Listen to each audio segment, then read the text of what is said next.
welcome to Pathways, where you are invited to join me for a visit with leaders in personal development and cultural evolution. This is your host, Paul O'Brien. Sometimes life can seem like an endless struggle, as when your relationships are unsatisfying, or if you're angry, disillusioned, unwell, or just plain unhappy. You'd rather be sailing along, enjoying a life of freedom, peace, and prosperity. Well, the author we're speaking with today offers a roadmap on how to go from a life of suffering to one of beauty and joy. Our guest today is Patti Henry, author of the new book, 2 Lifetimes, From Fear to Love. Patti has been a psychotherapist in private practice since 1988. Working women's programs at psychiatric hospitals before that. Her goal then was to empower women, but now she also works to emotionally heal and empower men. Her first book, The Emotionally Unavailable Man, A Blueprint for Healing, addresses men's issues. She has worked with thousands of couples, families, and individuals over the years. She believes it's possible to heal ourselves, heal each other, and heal the world. Hello, Patti. It's such a great pleasure to welcome you to Pathways. Thank you, Paul. Thank you for having me. And thank you for the good work you are doing to contribute to the healing of the world. Well, thank you. Wonderful. I appreciate that. And let's see if we can shed a little light on how folks can contribute to healing themselves in the world today. Okay. And I want to start by asking you about the title of the book, 2 Lifetimes. Now, we're not talking about reincarnation here, are we? No, it's, I believe we have the opportunity to live 2 lifetimes in this world and this body. And the first one is run by fear. And so there's a lot of suffering that goes on. And my book, 2 Lifetimes, is about moving from that first lifetime into the second lifetime where you're run by love and the fear doesn't own you anymore. And you use the analogy or the symbolism of the inner child. You say the first lifetime is run by our wounded child, and the second one is run by our authentic adult self. Yes. So the only thing I know is 100% true is that we as human beings have to make up a story to make sense out of things that don't have definitive answers. And so an example of that would be, why are we here? What are we supposed to be doing while we're here? Is there a God? Is there not a God? What happens after we die? You know, these are questions that don't have definitive answers. Some people will tell you, well, I know the answers to those, but really they're just telling you what they believe. Right. And I think everybody needs to figure out what they believe. And so this book, 2 Lifetimes, is what I believe we should be doing while we're here on the planet. And I also believe that every baby is born pure and good and innocent and pure love. And if you hold a baby on your chest and they fall asleep, you're just like in heaven, because it's so, their energy vibration is so high.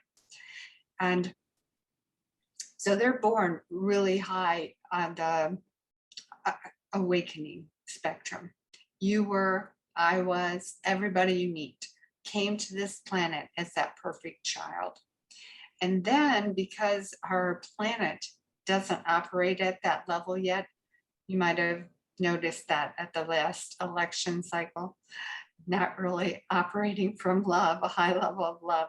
So that perfect child gets thrown into lifetime 1 with their parents that may or may not be awake, their teachers, their coaches, and that child gets wounded. Right. And gets left out, gets called names, gets yelled at, gets hit. I had a client that told me this story, that his parents did not believe in spanking children. And so what they did instead was burn him with cigarettes. Oh, great. So Wow. his arms were all burnt, and yeah, he got wounded. Now, some people get a lot wounded. He got a lot wounded, and some people get a little wounded, but we all get wounded. We all And get wounded. So this yeah, applies. Everybody's got 2 lifetimes. everybody has the opportunity to have 2 lifetimes. Right. We all get the first one, and then we have to do some work to get over to the second one. You would think that in the case of like really great parenting, there's not such an issue with evolving from emotional immaturity to an emotionally mature, empowered adult. Well, if you have really good parenting, you get to second lifetime faster Okay. because you have less to get rid of, to unpack, to get, so our wounding gets control over our emotions, makes us afraid, makes us feel incompetent and not capable. So we have to get rid of that in order to get to the second lifetime. Right. I say it, you're moving from fear to love. You're moving from being run by your wounded child to being run by your authentic self.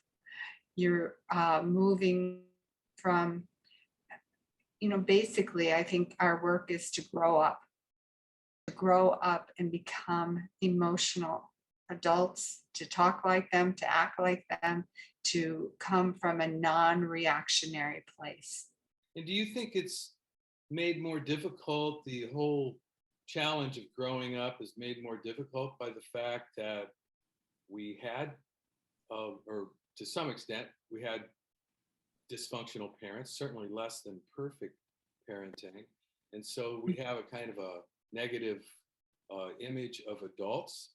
I can see how the inner child, is not really attracted to the whole idea of growing up. Right. Well, because a lot of times people think if I grow up, then I won't have any fun anymore. I won't be able to play, and I won't be able to, sing and dance. And I'm like, no, actually, the opposite is true. The more you take responsibility for your life, moving from reacting to what happened to you, responding, the more powerful you get and the more free you feel. So the work is to be able to face that, I call it the dragon in between lifetime 1 and lifetime 2. There's a dragon that we have to face. And you celebrate that. I mean, you write, if you are feeling in distress right now, yes, lost in despair, hopeless and scared, I actually celebrate that. yes, Now that's so counterintuitive. that means you're on the right track. You're letting yourself feel your feelings and acknowledging what they are. But yeah, we have to face. I'll tell you a story. I have 2 boys, and my one child, my younger child, when he turned 18, he said to me, he was kind of depressed. And I said, oh, really? You want to talk about it? And he said, yeah. So he said, when I turned 18, I thought I would be an adult in second lifetime. And I wouldn't have the baggage you gave me. And I wouldn't have the baggage Dad gave me. I was like, oh, I said, oh, well, honey, I hate to be the bad news, but whatever you're carrying, that's going to be your issues that you have to work through and transform in order to become an adult. Right. It's the hero's journey, isn't it? I mean, Yes. You say that we have to do it. We all have to slay our personal dragon, and nobody else can do it for us. Right.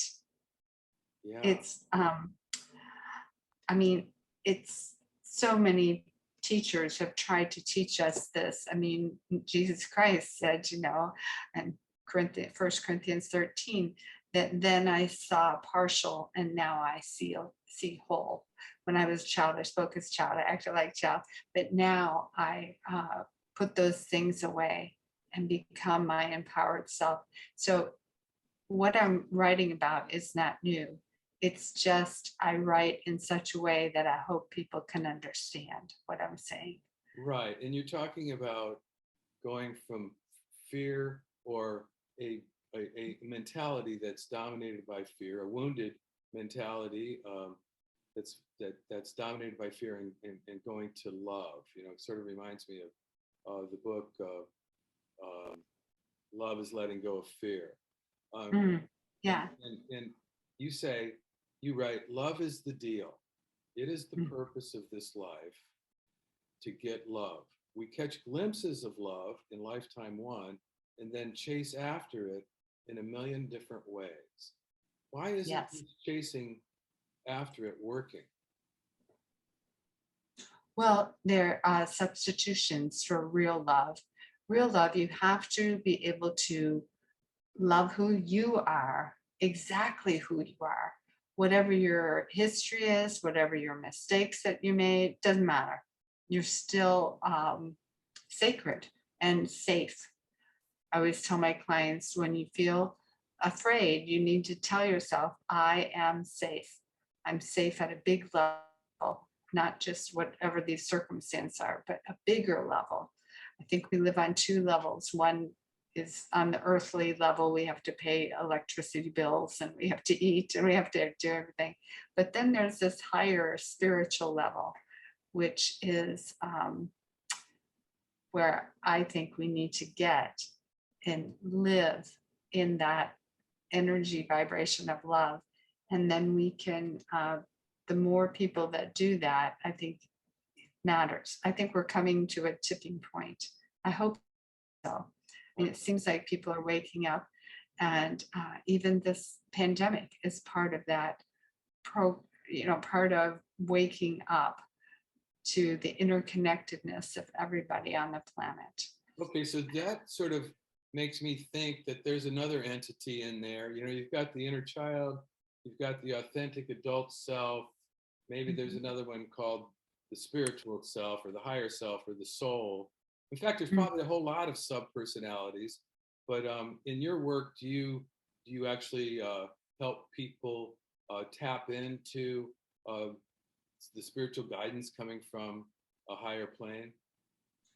Well, I'm a Unitarian Universalist, and so I believe that there are lots of right answers. I did a sermon called The 99 Names of God, and that can look very different for different people. Right. And uh, each one is valid as far as I'm concerned. I mean, sometimes somebody will say to me, my mom died, and I woke up in the night and she was standing right in front of me. And they'll say, do you believe in ghosts? It's like, well, I don't not believe. I haven't had that experience, but I believe you did. And so there's so much that we don't know. And just to honor the process, the journey, this adventure we call life. Right. But it occurs to me that the adult self or the authentic self has to take direction from some higher resource. But I don't Mm, know. I mean, do you feel that way? yeah, I feel that that what has to happen is people take direction from themselves. Hmm. They may or may not have a connection with God or a higher energy, but they have to go inward and figure out for themselves. So, what am I going to do here? Am I going to be run by fear, or am I going to figure out a better way? And so, to kind of get how wonderful you are, to kind of get that you are divinely made. And so, this person that just left you, they're important in your life, a chapter for sure, but bigger than that person is uh, coming to know who you are. I'll tell you a story. When I think this is in my book, I was in an adult children of alcoholics meeting because my dad was an alcoholic. And the person that was speaking said, You are responsible for your life, all of it. What you're doing, what you're not doing, what you're thinking, what you're feeling. You are in charge of all of that. And I remember sitting there thinking, I was in my 20s, you're kidding. Me? I don't know how to do that. And, but I don't know who I thought was going to do that for me, take care of all those needs and everything, a husband or a job or something. But I just remember thinking, how do you do that? And but it took me about 5 years to understand what he was saying. You know, you That say, you know, are in charge. speaking of fear, you know, in our challenge to not let it limit us for the rest of our lives, you say Mm. all fears can be boiled down to the same fears. Speak to that, please. Well, I think there's a universal wound that happens to everybody in that first lifetime as a child. And that wound is you're not good enough. And so I think that everything boils down to that. What if I start a business and it doesn't work? What if people laugh at me because I'm wearing the wrong color? What if, what if, because I'm not good enough. I'm not smart enough. I'm not pretty enough. I'm not clever enough. I'm not rich enough. All those things that we do to ourselves. And getting to lifetime two is really realizing you are enough. Who you are, exactly who you are, is enough to be a human being. Right. Yeah. That is imperfect, right? And trying to figure out life just like the rest of us. Yeah, no, that's so great. So we had David Lees on the show a few months ago. He's a Taoist who does a lot of inner child work. I found a lot of overlap between his approach and your approach. And he says the three lies are: I'm not good enough, I Mhm, can't cope, mhm, I am not lovable. mhm. Right, The wound, you call it the universal wound, kind of boils down to this conglomeration of thoughts that feed our fears and disempower us. And I liked what you said, and this is interesting because there was a book in 2006, Susan Jeffers, and we interviewed her here on Pathways too, called "Feel the Fear and Do It Anyway." oh, I And love that book, right. and you write in your book, research shows us that if we are willing to feel fear for approximately 2 minutes, we can do just about anything. Feel the fear, but do it anyway. Time it. In 120 seconds, the phone call will be over. The phone call that Yeah, you were dreading to make. Uh, right. Mhm. how did can you speak to that for a second? Well, you know, a lot of what I know because I've been a therapist for 32 years now. And every day people come in and they're suffering. And I started to see these signs around people's neck that say, I'm starving for love. Um, Please forgive me. I don't know what I'm doing. Um, Sometimes the sign says, my mother just died over the weekend. So you can, if you can see those signs, if you can see that need for getting over your own self and being able to extend yourself out, then you get rid of another chunk of fear Hmm. that I can respond to you and connect with empathy. And I'm all right. And I'm a human being, and that's enough. So self-talk is really important. You said the number one difference between people who are happy and people who are not happy is self-talk. I So, believe that. Right. so are you talking to the inner child part of yourself? Um, well, certainly talking to the part that is wounded. Yeah, I think that we could call that inner child part. But I've had people that come in and tell me how awful they are and they have no value and they have no worth. And I think, you know, you got to change your self-talk or you're not going anywhere. Right. And so learning to see how you are. So you say you talk about rewriting the story we tell ourselves. How do we do that? Well, in my book, I talk about ABC, which is Albert Ellis's work, 1970. And I've been using ABC. It's how I live my life, actually. I've been using it since 1975 when I came across it. But A is an action happens. We didn't do anything. We're just sitting there at the red light and somebody runs into you. And B is our belief about it. And C, our belief determines our C, or our consequence, or how we get to feel. So the only place we have any power at all is at B, that belief system. And it's important to be aware if my consequence is not that I feel good, I feel happy, I feel satisfied, I feel content, then I need to go back to my B and rewrite it, because that's where we have the power. I use the example in my book of road rage. That, I mean, I live in Houston, we have a lot of people out on those roads. And so somebody might cut you off, and the road rager would believe that guy's a jerk. That guy is trying to push me around. That guy is needs to be taught a lesson.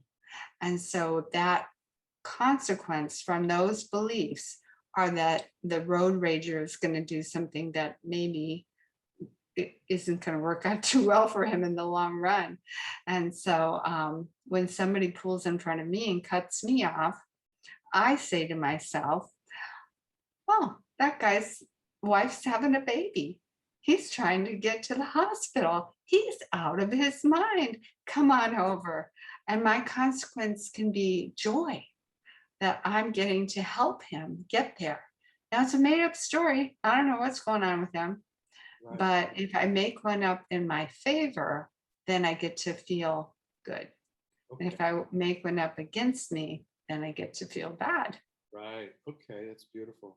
And on the subject of acceptance, you write, the sooner we let go of the resistance to how life is, the sooner we can get rid of our fears. I don't believe the goal in life is happy. I believe the goal in life is peace and serenity, which you can find in lifetime too. Mm-hmm.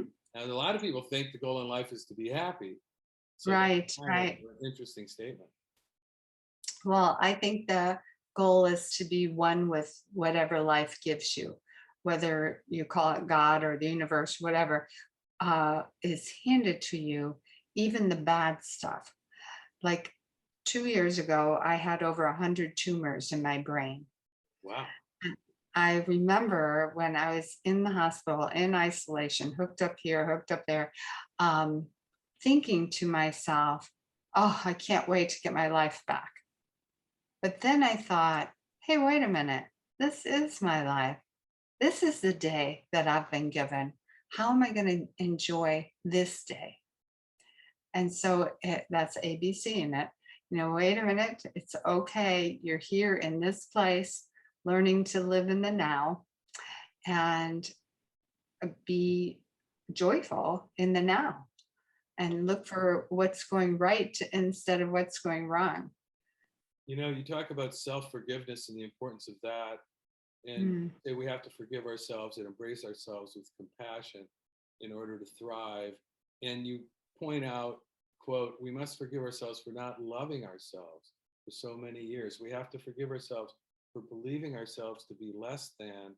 We have to forgive ourselves for taking so long to figure things out. And this kind of points to how shame just makes everything worse. It's sort of like, Yes. okay, we're dealing with the wounded child. We're dealing with, we've been doing the best we can, but we're ashamed of ourselves because it's not good enough, is the belief. Yeah. Yeah. Mm-hmm. Right. If you're operating from that belief, which we all are at a certain point, that I'm not good enough, then definitely shame can control your life and fear can control your life. I call them the ghost drivers. They show up. They want to take over driving your life for you. And you have to learn how to say, go away. I don't need you anymore. I don't believe you anymore. Right. That's not true about me. I might have been that way before, but that's not who I am anymore. So do you think that people can get rid of these ghost drivers, which you say in the book are so hard to get rid of? Do you think that Mm. just reading a book can do it? Or what do you ultimately hope people will take away from your book, Two Lifetimes? Be brave. Mhm. Be braver than you think you are. You know, to go toward what's scary instead of going away from it.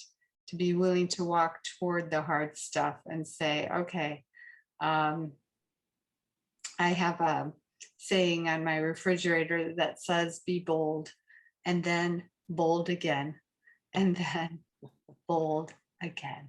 Wow, that's so And beautiful.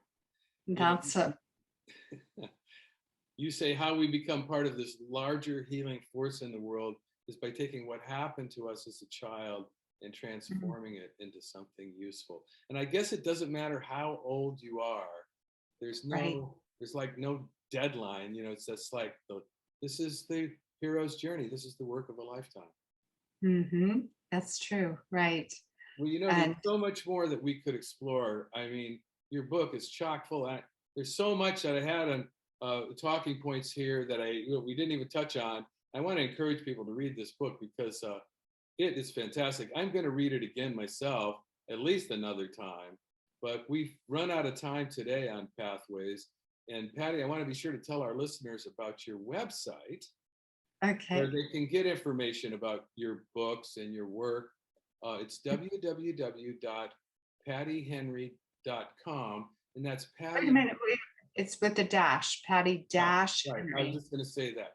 Patti is Okay. spelled PATTI dash Henry.com. And so Right. I encourage people to check that out. Thank you. Yeah, there's another Patty Henry, and she's an author, but she writes really um, wild and wild stories and novels, and um, how to get in trouble and how not to get caught. And I see. uh, So it's kind of a different theme than where you're yeah, coming from. Okay. right. Well, I want to say for those listeners today who've tuned in late, this is your host, Paul O'Brien, author of the book Intuitive Intelligence, which shares the theme of pathways, which is personal and cultural evolution. And don't worry, you can play or share this entire interview whenever you want via the internet or as a free podcast. And I'll tell you how in a minute. Today, we've been visiting with author Patti Henry, author of the new book, Two Lifetimes From Fear to Love. And I want to say thank you to all of our listeners for tuning into Pathways, which is broadcast and streamed on the internet at www.kboo.fm every other Sunday morning at 8:30 USA Pacific Time. And even better, podcasts of today's show, which you can listen to and forward to others, are available for free at divination.com, spelled DIVI nation.com, as well as via iTunes and other free podcast servers. This is Paul O'Brien reminding you to tell your friends about Pathways Radio and podcasts. And thanks again to Patti Henry and to all of you listeners for tuning in and being a part of the Pathways conversation.